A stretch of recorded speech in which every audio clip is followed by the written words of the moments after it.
If we look at our whole mental framework, how it works, in the process of creating things in our life, or we call it manifestations in our life, it all begins with visualization.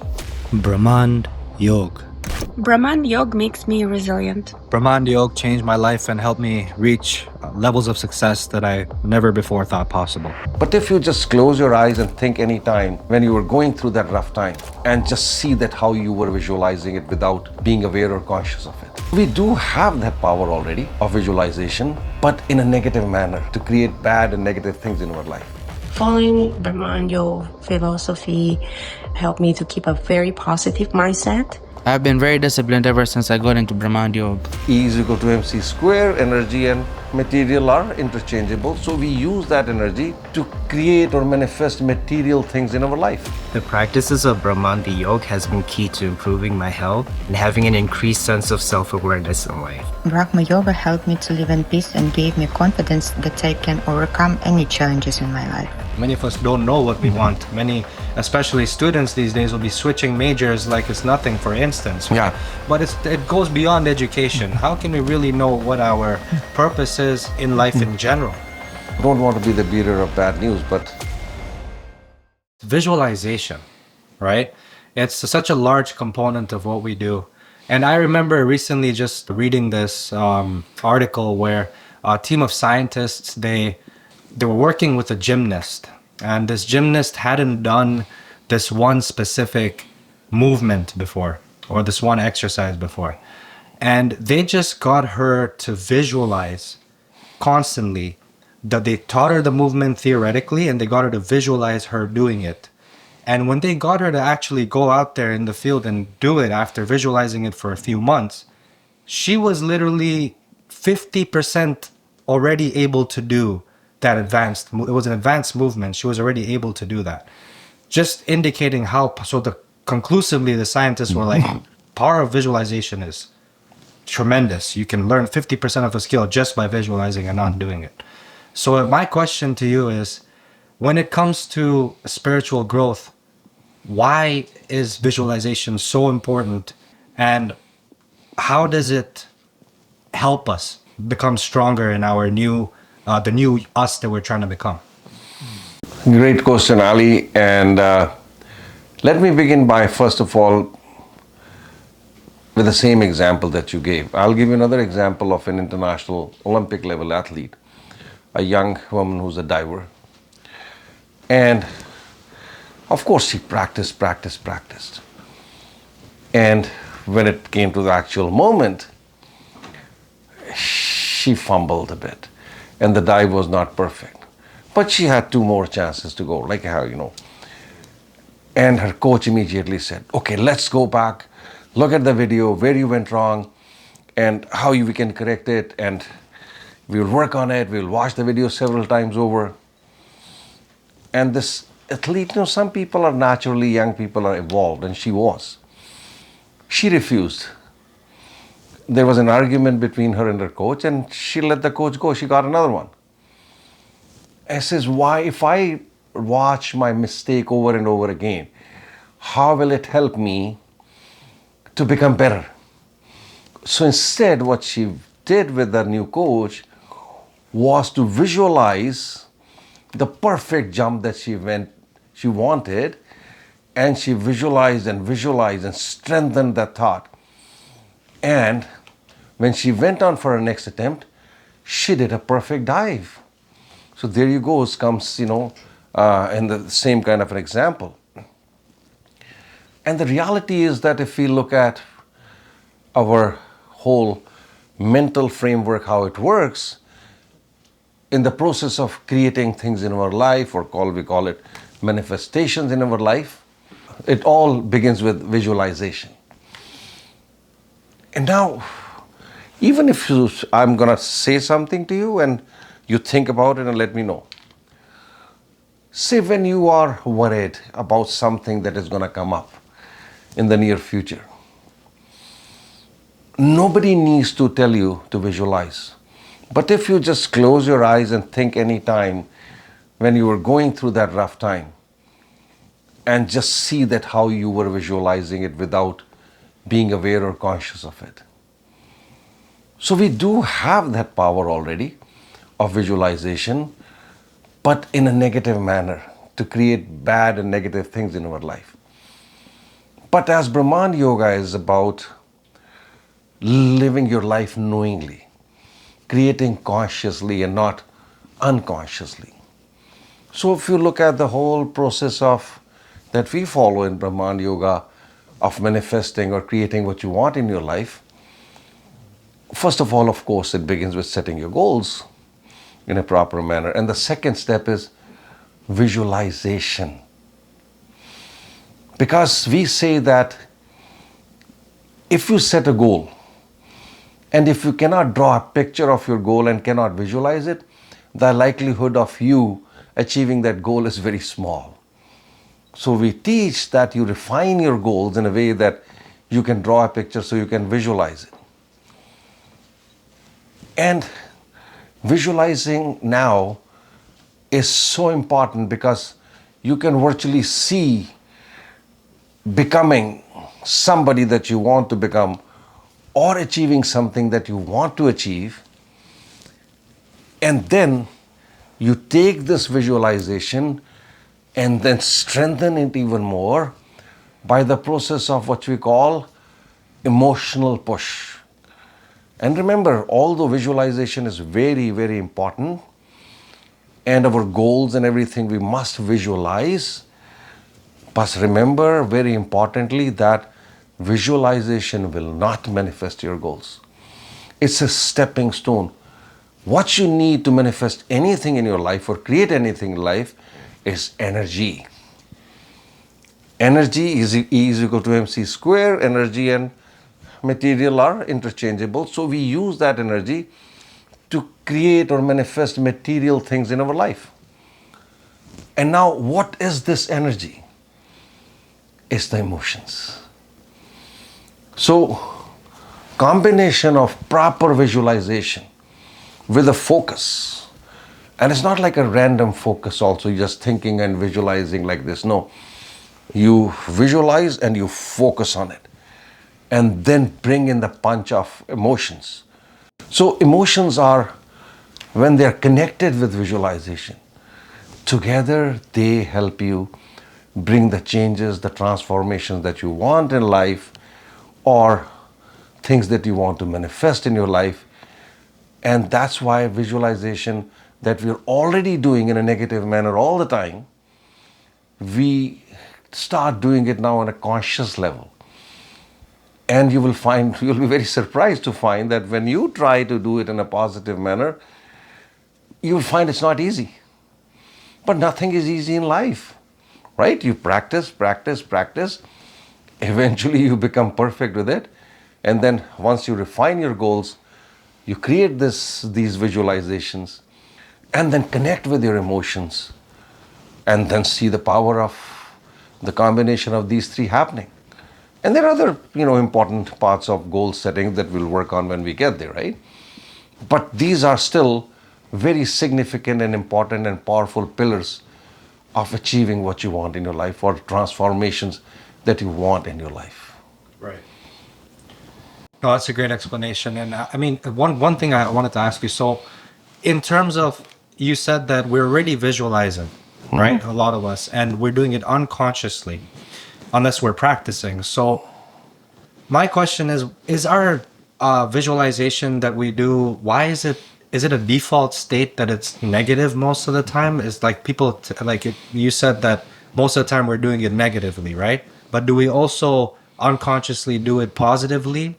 And if so, why is it that we don't, why is it the majority of people do the negative visualization unconsciously and not positive when inside of them what they really want is the positive result?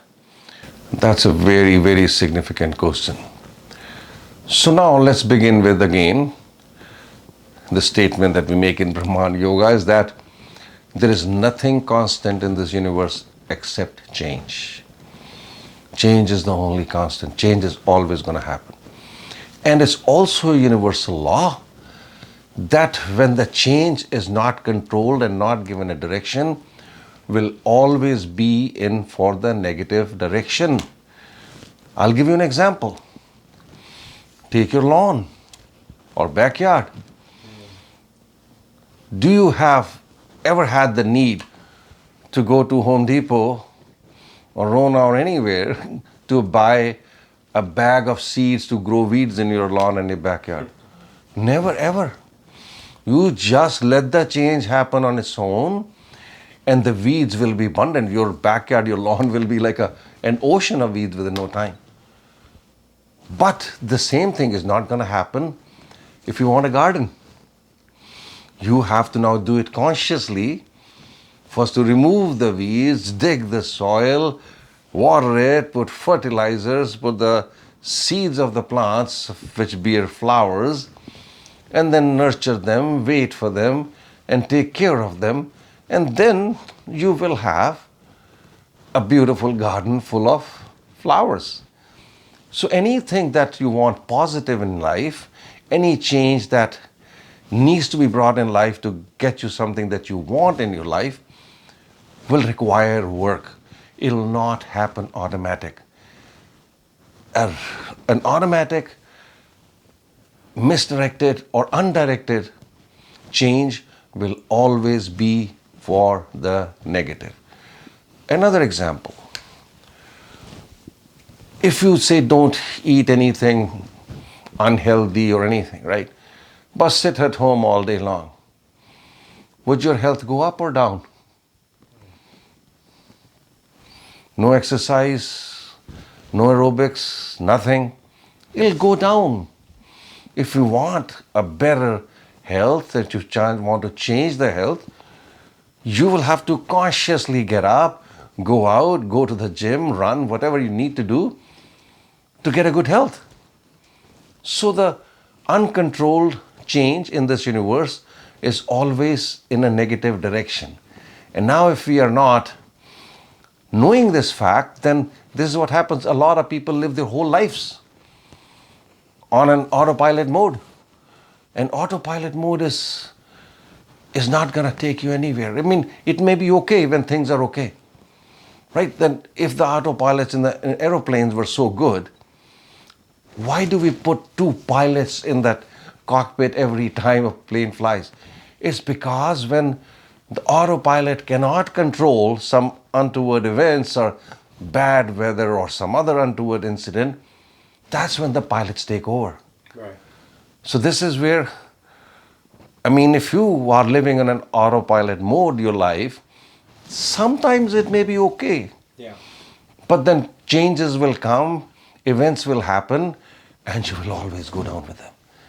Unless you are in the control of your plane. If you are sitting in the cockpit and aware, and immediately take control and make that change go towards a direction that you want to go or you want your life to go in. Emotions is basically, they feel like they are a part of everything that we're practicing in meditation, right? Like we're trying to basically figure out how we can bring the emotions that we want to be consciously. So my question to you is, when it comes to emotions, how significant is the role of emotions? Because I know it is significant, but where does it rank in terms of how important it is as a priority for us to be able to work on these first? Yeah. So I'll give an example as we discussed in the previous question, visualization and its connection to emotions. Now imagine you have a beautiful light, bulb of so many colors. You've made all the connections, the wires and everything. It'll never light up and give you a beautiful colored light that you want. You need some kind of an energy source, right? So you have now visualized or created a painting in your mind, but to bring it to life, for that to happen and manifest in your life, you need energy. And where is this energy going to come from? It is the emotions. In Brhamanda Yoga, we call emotions emotion, means energy in motion is emotion. And these emotions will give energy to this painting that you have drawn, which has no life in it. It'll put life into it and make this picture into reality. You have seen sometimes, you see in movies how they do it, that they show a beautiful painting and all of a sudden the painting comes into life. Yeah. The people come alive in that. And that's what happens in this process of manifestation. Visualization being very important, the focused visualization. And then you put the energy of emotions into it and you create what you want or transformation that you want in your life. So, and then again, going back to the thing that we talked about, nature of change being negative, in an automatic mode, same thing is emotions. Emotions will more or less automatically go towards a negative direction. And there is a reason also, that in most people's life, they have faced more negativity than positivity in their life. And somehow or the other, in many people's life, they develop a faith towards the negativity. The moment you tell them, for example, you tell a person, tomorrow is going to be a very bad day for you. This will happen, that will happen. And you will be maybe driving a car and get into an accident. And just watch this person, if he has a little bit trust on you, he will visualize first that he's driving in a car and has hit something. And the emotions of negativity will flow. And in many instances, even if he was not going to face that event or incident or accident in life, he may manifest it. Wow. So this is on an auto mode. But now, if I consciously, when in the process of manifestation, I create my goal, I put in a positive emotional energy into it, then I create what I want. So anything that happens in a life on an autopilot mode usually goes negative. Right. And speaking of goals, you just mentioned goals, and we're putting our emotions into our goals manifesting as well, right? When it comes to goals, Sanjeev ji, this was one of my biggest challenges when I first started. And how can one who doesn't really know where they should go find their true purpose in life? And how can we really find out what it is that we truly want? Because many of us don't know what we want. Many, especially students these days, will be switching majors like it's nothing, for instance. Right? Yeah. But it goes beyond education. How can we really know what our purpose is in life in general? You're asking really good questions today, Ali. Thanks. You're absolutely right. Once again, I would don't want to be the bearer of bad news, but majority of the people in life, they're again going on autopilot. They have so many desires, right? Desires, each day you have, all of us have so many desires. Hardly any one of them gets fulfilled. First, we must learn how to know the difference between a desire and what I truly want. And that sets the desire apart from what we call as seeking. Seeking is very different from desire. Desire, I can sit here and say, oh, I wanted like a McDonald's double cheeseburger or whatever, right? No, it's a desire, and then after some time it'll go away. Seeking is that I want this thing and I'm actively gonna go after it and get it. So once we must learn to see the difference between desire and seeking. And then the whole process, we will do it in maybe a full podcast on this goal manifestation, is that it is asking for the first time sitting down. And before, say in GPS, right? Most people know that how this GPS works is that you put the address, it's connected to satellites, it'll take you there. But a lot of people don't know. There is an equally important second aspect. If that GPS or the satellite cannot detect where you stand right now, how is it going to direct you to go somewhere specific? So where you stand right now is just as important as your goal was to go. So before we even get to the point of what is the purpose, what is my goal, I first must assess where do I stand. And it takes an honest assessment for yourself. And that's why a guide, a teacher comes in as a great help in this whole process. It helps you uncover, different aspects of your life. Like, what is my health? What is my happiness? What is my family like? What is my success in my work? What is my success in wealth creation? I mean, all areas, one by one. And have a complete assessment of where I stand. Once I have, say, taken 7 aspects and very clearly identified where I stand today in terms of success, happiness, health, whatever, then I can one by one look at them and say, I'm okay with that, or I want this aspect to be better. And if I want it to be better, how much better? Say, I have $10,000 as my bank balance. One may say, I'm happy with it, fine. But if somebody says, no, I want more, but then you have to define it, how much more? Right. More means nothing. So 50,000, 100,000, 1 million, doesn't matter. But set that goal. So we must, and these aspects taken from where I stand today, once I project them and to see in these areas where I want to be, will help me first identifying the goals. And then there are other very, very key important aspects in the power of your goals that we'll discuss in another podcast. But this is how you set. So again, when you're setting on the spiritual journey of finding what you want, what your objective is, we always say that go in for 3 kind of, milestones. First is, what is my immediate goal? What do I want in this 1 year? Then what is my midterm goal? Like, what do I want to be in all these aspects that I've identified in 5 years?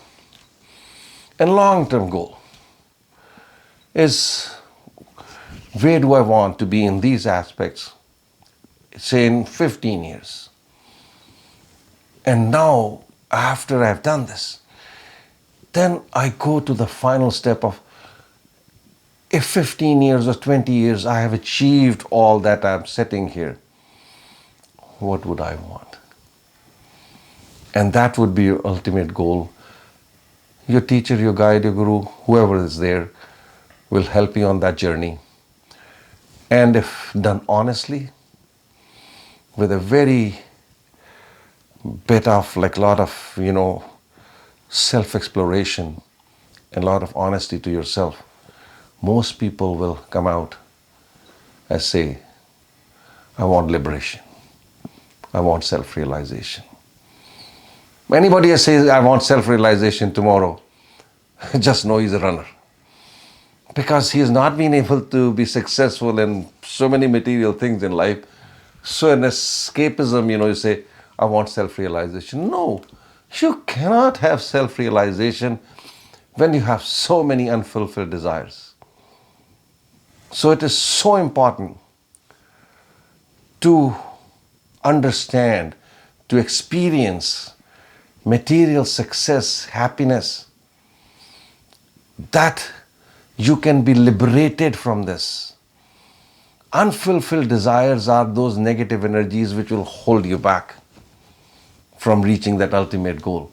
That's why we say you must experience both aspects of your life, a material success and a spiritual success, so that when the time comes, you will be able to take a big leap. Right. And say that, yes, I'm done. I have experienced it. All that the universe has to offer in terms of material. And I still find that my happiness is not 100%. So there has to be more of it. And that's when you take that step and move forward and say, I want that self-realization.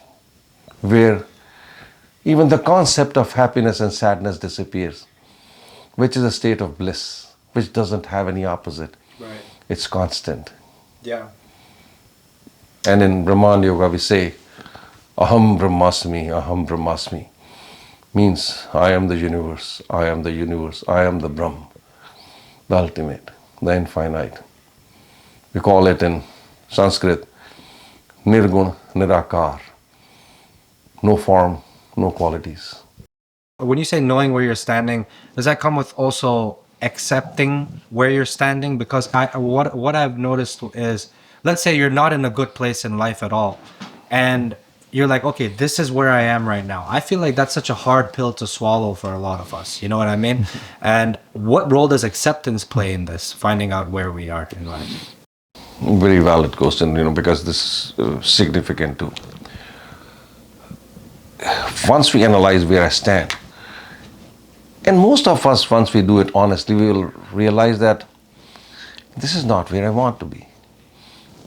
So, there are two ways. Either I accept it, as you say, or I'm frustrated about it. I'm upset about it. And now I'm going to set up my goals and try to change, right? What is the foundation of my path now? Frustration, negativity.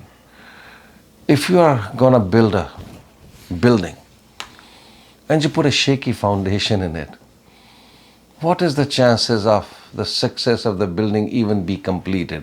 And even if successfully completed, soon after coming down crashing and maybe injuring not yourself but many others who are in or around it. So it is about accepting. Before I accept where I stand, I must accept that my own reasons, my own actions, my own emotions have brought me here. My own karma has brought me here. But it's also to understand that I was creating in ignorance. See, for example, I'll give you another example, right? Ali said that if you have never been in this particular room where we are sitting today, and for the first time, somebody tells you to go in this room, Ali, and there is something precious lying there and go get it. And the room is pitch dark. And now you're moving around. You are knocking off things, breaking some lamps or tables or whatever, and things are falling, crashing. And you're now in fear, right? And after some time, all of a sudden the light comes on. And then you look around, Ali looks around, says, oh my God, I've broken so much. And oh my God, like what am I gonna do? What a mess I've made. I'm frustrated, I'm angry. But how did I even see this first? Because the light came on. This is one way you can address it. And the another way of addressing it is say thanks to the light. Express your gratitude to the light to show you where you stand right now, and say that now that I have light and I can find tools and fix everything that I've broken and make this room even more beautiful than before. If this is your approach in life, after finding out, because you will find out only when the light of wisdom shines upon you, whether it's your own work, own analysis, or with the help of a teacher, guide, or a guru, you express gratitude to this wisdom and say now to the teacher or guide, give me the tools. I want to build from here knowingly what I want in my life and create an amazing and a beautiful life. Right. And you mentioned gratitude, and that was actually coming to my next question. It was about gratitude. It is about gratitude. And when it comes to gratitude, why is it that there's such a disconnect sometimes when we know what we should be grateful for, but then in our body we won't feel that emotion of gratitude? And why is it so important for us to first of all be able to feel this gratitude and feel this gratitude? And secondly, how does Brahmanda Yoga help us attain this connection again and have this connection happen again between the mind and body? So there are different aspects that come into play into this part. What is gratitude? Gratitude is that I'm thankful for something that I have in life, or something that somebody has given to me. And some of the things are very, most people are good people, right? That if you give somebody a birthday gift or a Christmas gift, they will always say thank you. And that is because those things are very visible. A gift is very visible, so you thank you. So you say thank you, you express your gratitude. And a gratitude is a way of acceptance, right? And now you take the other aspects which is not visible. Do you have ever thought, Ali, that it's visible but not in my awareness means that every day the sun comes out and gives me light, gives me energy, warmth.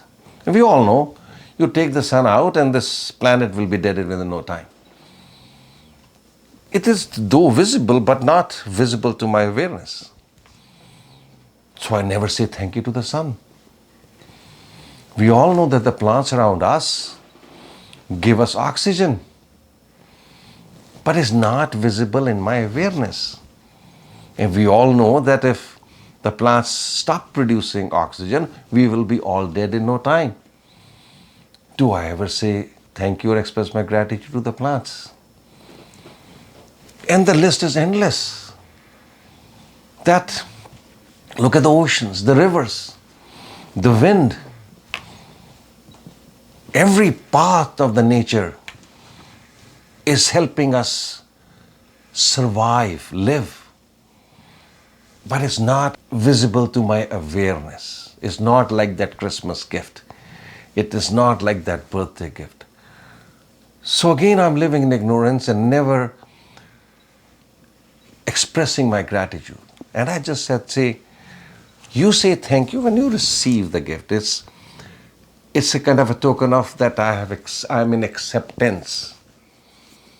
And if I am not expressing gratitude, means I am rejecting. So now in life, if I am expressing very little gratitude, then which mode I am in more in my life? Of rejection. So when the nature, the universe, or my own karma will send me something good in my life, I will reject it. And then I will say I don't get anything in my life. So you can say that two major emotional states we can be in. And you can be either in one or the other. You cannot be in both at the same time. You can be either in a state of gratitude or you can be in a state of complaining. Complaining is rejection. Gratitude is acceptance. So the more I stay in a state of gratitude, the more I am in a state of acceptance that the universe will give me more. Yeah, I love that. Yeah.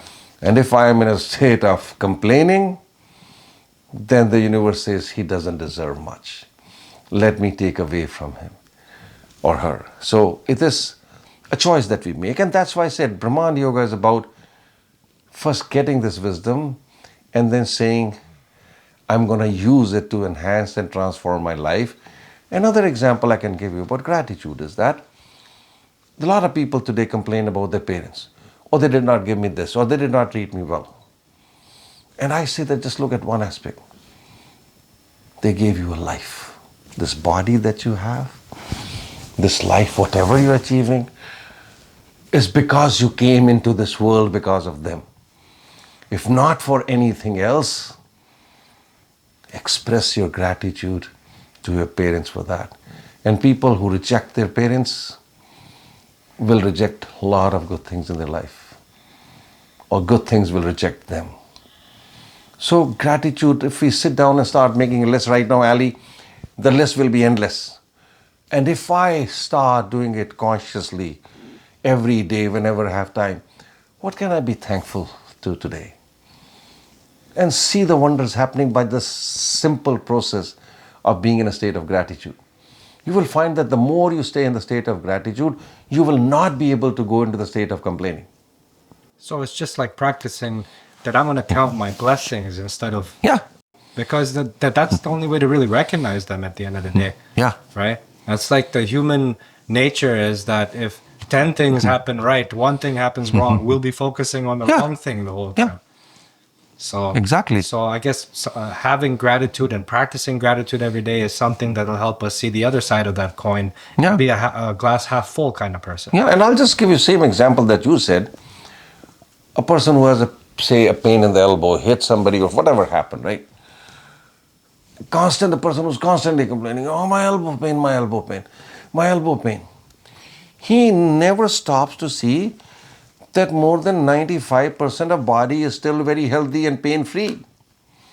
And your whole focus is on the elbow pain and not the 95% health that you have. What is going to be the outcome? The universe is watching. And the thought will be, oh, he loves elbow pain. Let me bless. Because universe is always blessing you. It has no bias that something is good or bad for you. It gives you what you ask for. And say, let me give him knee pain also. No, it's knee pain, elbow pain. Still 90% of your body is healthy and knee pain, and the universe still watching. Let me give him back pain also. Keep on increasing. One day, the universe will say, you love pain so much. Let me give you full body arthritis. Go lie in the bed and enjoy yourself. So, again, this is manifestation on an autopilot unknowingly. This is not what we do in Brhamanda Yoga. Yeah. And this leads me to my next question. We're talking about emotions, so I'm going to stick with one of the primary emotions that I feel like is so prevalent in today's world, and it's a negative one: fear. So, Sanjeev ji, when it comes to fear, how does fear itself hold us back spiritually from ascending? That's number one. And how are we able to overcome fear? That's number two. That's a very valid question. First of all, but even before we address that, how fear prevents us from ascending spiritually, that's a far off thing. Say I'm in Toronto right now. If I say, how does it prevent me from reaching Alberta? First, let me see how it is preventing me to reach even Mississauga, right? Or Brampton. Right. But it's a very valid question you're asking. It does. But before we go into this, let's kind of find out what fear is. This is what we do in Brhamanda Yoga. Right. We don't jump to this far ahead. We address everything from the basics. We cover the basics. Mm-hmm. What is fear? Fear is when I'm uncertain about the future. Fear is like darkness, right?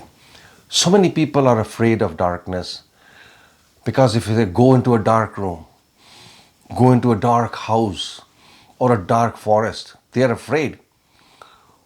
So where is this fear coming from? It is the fear coming from that they don't know what is in that room, in that house, in that forest. There could be a danger lurking.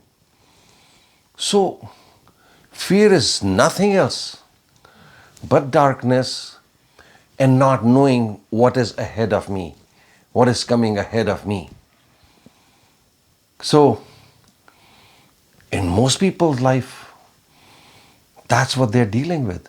So it is first of all affecting your material world first before it affects your spiritual world. Material world is like tomorrow again, oh, I have this fear, I had this thing at my work, and tomorrow this is going to happen, and because I don't know what's going to happen. And that brings us fear. And what we try to do normally is we try to fight that fear. So many people, no offense to anyone, teachers, guides will tell you, we must fight our fear. We have to overcome it. And the only way to do is to fight your fear and be like a victor over your fears. And I say it's never going to serve the purpose. You tell me, how can you fight darkness? I can give you a sword. I can give you a knife. Nothing will be able to fight the darkness. You will lose if you try to fight the darkness. What do we do to be successful? You just light a small lamp. No need to fight. Darkness will dispel. Why? Because that light now tells you what is there. The fear came because you did not know what was there. The lamp and the light tells you what is there. Similarly, Brhamanda Yoga gives you this light and wisdom first, that this is where you stand, and helps you find what you want and gives you the tools and the confidence to do it. Once you know that I can create what I want tomorrow, what my tomorrow will look like, I'm sure about it, then where is the question of the fear? So fear and darkness, their nature, and to overcome their challenge is the same. So bring light of wisdom from Brhamanda Yoga, the tools of Brhamanda Yoga, and the confidence that you will get that I can create what I want for tomorrow. So where is the fear? Fear, as I said, is uncertainty. Brhamanda Yoga is certainty. And so, and this ties right into fear, what I'm about to ask you. It comes down to one of the biggest fears that people have in the world generally, and that's public speaking, right? So would we take the same approach where it's kind of like you're shining a light on the darkness of the uncertainty of whether you're going to fumble, embarrass yourself, humiliate yourself, by in a public speech. So how does that apply to public speaking is what my question is as well, like this getting over the fear. Very, very, very important question once again. Let me again break this down to two parts, right? One is your emotional strength, right? I'll successfully stand in front of people and speak confidently. But we forget about the other part. Most people, the fear that they have from public speaking, confidence comes number two. The first is they don't know the subject very well. You ask any successful public speaker, before they've gone on to develop a confidence and those emotional aspects, they prepare. Half your confidence will come that you know everything about the topic. I am so well prepared. I have my presentations, I have my research materials to reference for what I'm saying. Once you have done that, then you, of course, again, the visualization and kind of practicing with the visualization, maybe standing in front of a mirror, or even just create a picture of a big picture, like 1,000 people sitting in front of me. And to practice, because nobody is watching you, you close your eyes, and the Brhamanda Yoga tools and meditations, do some breath works to take away the stress, the anxiety. And when your mind is calm and you are good with your topic and the knowledge, and then you have visualized. And because a good part of this is going to be practice, practice, practice. So, yes, one half of definitely we work on Brhamanda Yoga, but the second, the part is also just as important. I mean, if you have the confidence, if you create everything, but you know nothing about the topic, you may go confidently speak, I don't want to use that word, crap, in front of people. What is going to be the impact? Nothing.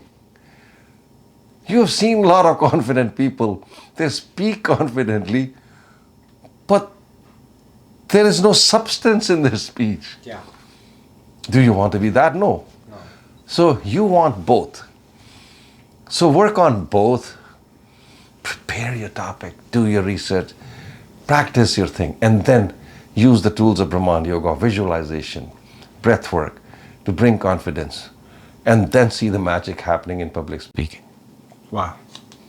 No, that really helps, for sure. That actually leads quite well into this next question that I had. It comes down to working with the subconscious, obviously, because that's what meditation essentially is. Children are so susceptible to suggestion. Do you think that meditation should be, because of this, taught in schools as a mandatory subject? And how do you see the world being different if this were the case? Oh, you touched a topic which is like very close to my heart. I'm very passionate about working with children, as you know, Ali. Yes. Children are like a clay. You can mold them into any shape and form. Give them a beautiful form or give them an ugly form. And now, if you see, for example, their ability to learn. You put a child, say, he speaks a different language at home. Or have two parents who are speaking two different languages. And a third language being taught at school, spoken at school. And a fourth language being taught at the school as a second language. You find so many kids, they are at perfect ease. I have a friend, who speaks like French and English and Arabic. And they do it at home. And his wife too. And now the children are perfectly, sometimes when they speak, they're using all three languages in their speech. They're like break. And they're doing it comfortably.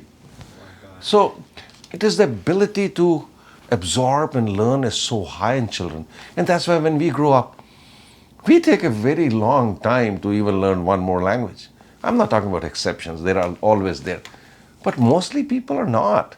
So, and as we see in today's world, so many children are stressed out, burnt out, because the stress of this AI is coming.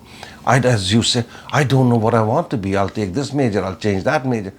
Not knowing, because nobody has taught them how to assess their life, how to find out what they want in life and achieve it. So, and if you look at the statistical numbers, the burnout rates, if you look at the different children and the youth, it is alarmingly high. The number of drug abusers have gone up significantly. The cases of mental illness have gone up significantly. And some people have, resorted to extreme measures, which is not kind of, supported by anybody. But it's a very sad state of affairs if we look at the children and the youth today. And these are our future. The future of your family, future of your community, future of your nation, and the future of this whole world. And we are not investing anything into it. And what makes these children today and the youth burn out so easily is because there is no resilience, right? There is no strength in them. Strength of character, strength of conviction of their beliefs. Nobody is giving it to them. We just teaching them what is written in the books is all. And that is going to be taken away by AI anyhow. All theoretical knowledge. Yeah. So, if I give these children this power of Brahmanda Yoga to become resilient, to become strong, to become convinced in what they want, they will change this world to be such a beautiful place to live in. And I'm like a strong proponent that these tools should be provided to the children as early age as possible. Otherwise, we are headed towards a dark future. Because look at the numbers itself. They scare me. Yeah. The drug use numbers and mental health, burnouts. Yeah. It's a more stressful time now, especially with all the stimulation, all the things going on in social media, and like we talked about in a previous podcast episode, Yeah. that a lot of the news and stuff that we're looking at is primarily negative. Negative, yeah. And the effect that can have. Before it did not affect the children as much. Yeah. But now social media is so prevalent, so easy. And why are they here? Because we know is bad news sells. If I put in a bad news and repeat it 20 times, it'll be watched more and more. Yeah.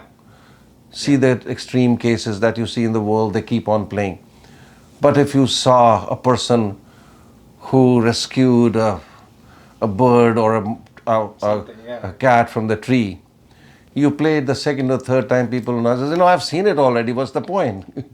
It doesn't sell. Because our minds are tuned to receive more negativity. And before the social media became so common, so accessible, children were not affected as much.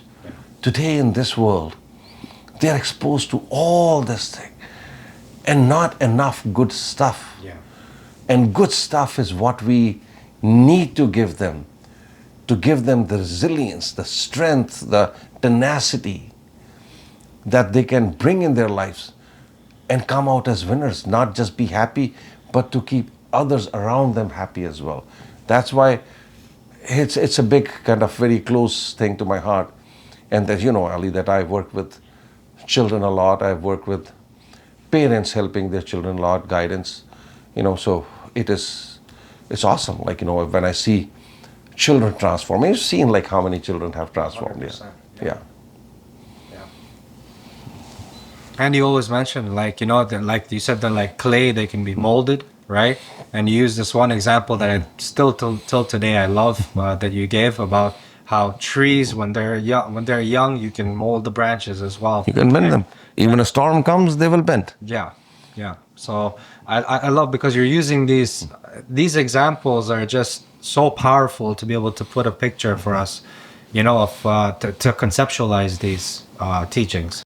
And also, if you look at what is in reverse happening today, parents are spoiling their children with way too many things.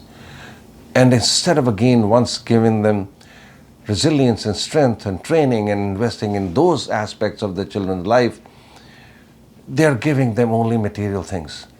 I'll just give you another example. There were two friends who lived side by side with each other. And once they brought a similar kind of a tree, like a baby plant, a tree, and they put it in their front lawn at the same day. But they were very competitive in nature. So the reason why the tree that fell down was from this lawn of this person who was watering it 3 times a day, putting all the nutrition. The nutrition and water and food was so easily accessible to this tree that it did not send the roots deep down into the ground. So the roots were just very shallow. And roots is what that gives you the strength to the tree. And when the storm came, the roots were not deep enough and the storm blew it over. Whereas the person, he just gave enough. And the tree had to send its roots deep down to search for more. So it had taken roots deep into the ground, and stayed safe. Same thing is with the children. We are making them soft. Yeah. Give them things. I'm not saying deprive them, but let them do things on their own as well. Yeah. You look at a lot of successful, wealthy people, smart ones, I'm saying. They make their children work because they know that's the only way they'll be stronger. So that what you're saying is very significant, that we must treat our children in a very, what you call, carefully and planned manner, which is very well explained by Brhamanda Yoga. Must put the effort in, pay the price, basically. Yeah. No, very well put, Sanjeevji. And which leads me to actually this question. If one of our principles, which is we can create the life that we want, create the life that we want. And if it's true that we also have been unconsciously creating this life, right? And it's been, and thus creating also a lot of our miseries, is it true that we can also create the opposite and reverse these miseries and create the opposite of that? Absolutely. Because the path is the same, right? And what we call in the spiritual world is materialization and dematerialization. Again, E is equal to mc square. It's not that energy can be transformed into mass or material. The material and mass can be converted back into energy as well. Right. So it's a double path, right? So, but again, once again, as we say, most of us, we are masters of creating miseries and problems on an autopilot without knowing it. That emotional energy that we put in, the visualization that we do in a negative direction, we manifest. But Brhamanda Yoga teaches you that you just reverse that whole path. That get to visualize to where you were before, get to that emotional state where you were before, and the whole process will reverse.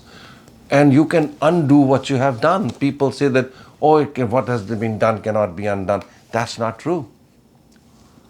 I mean, certain things, of course. Say, for example, now you say, you have, say, some animal or something, people like hunting, right? Now you go and shoot a deer. Now you can undo that part, right?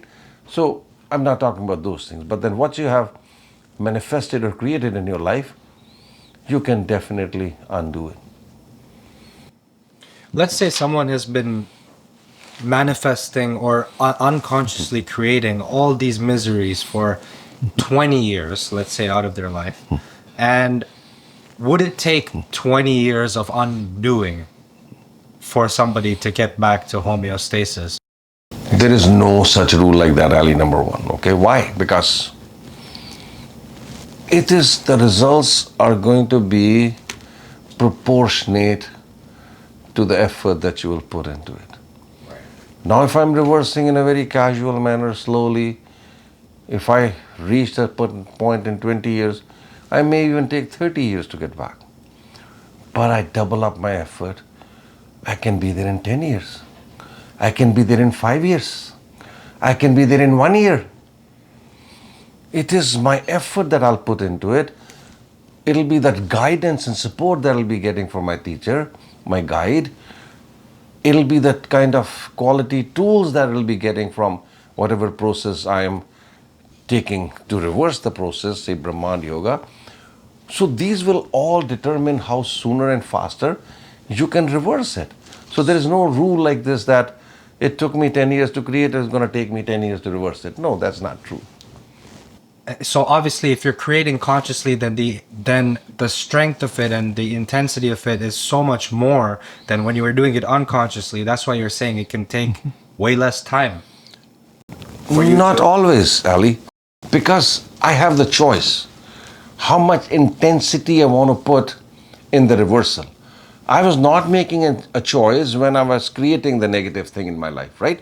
it was again an autopilot mode. Whatever intensity was there was there.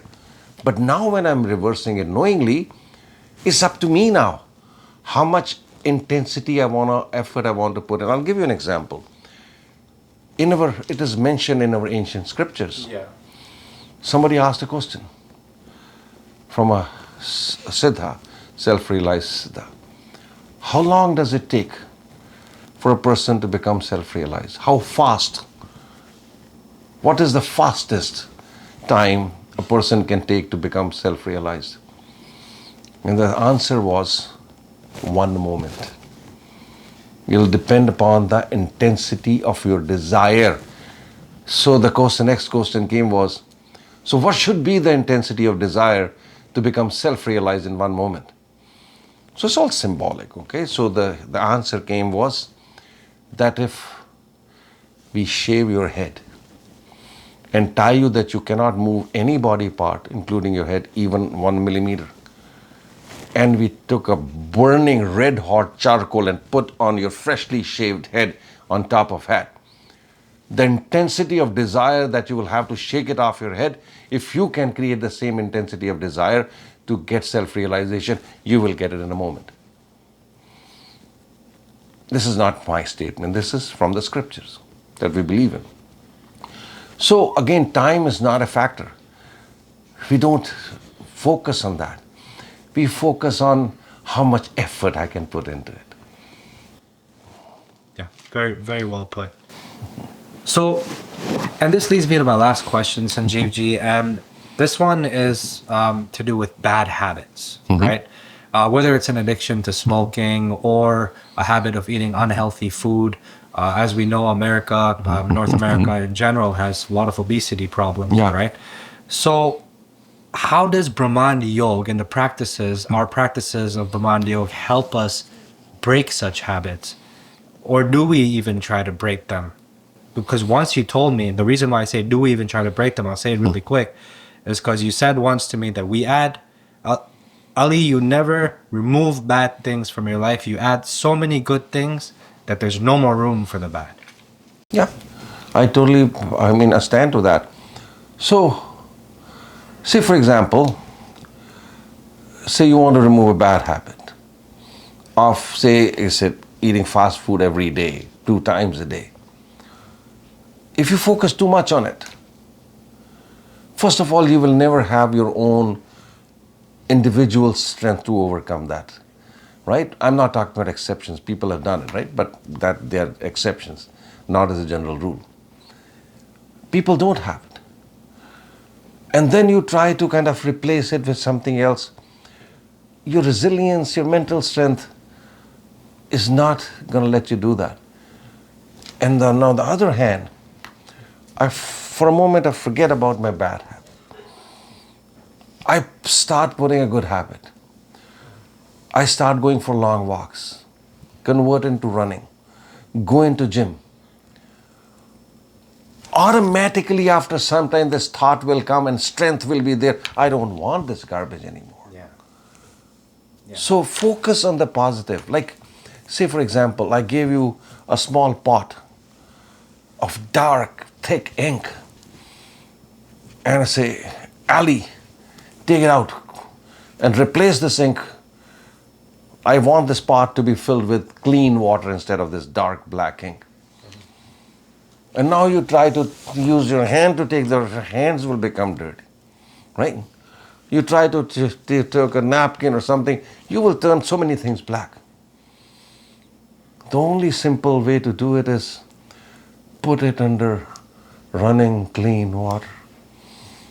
The clean water will keep on going slowly, pushing out the ink. And after some time, the only thing left in that pot will be clean water. So instead of throwing that ink out, all you're putting is purity and cleanliness into it, and that will be the only thing left after some time.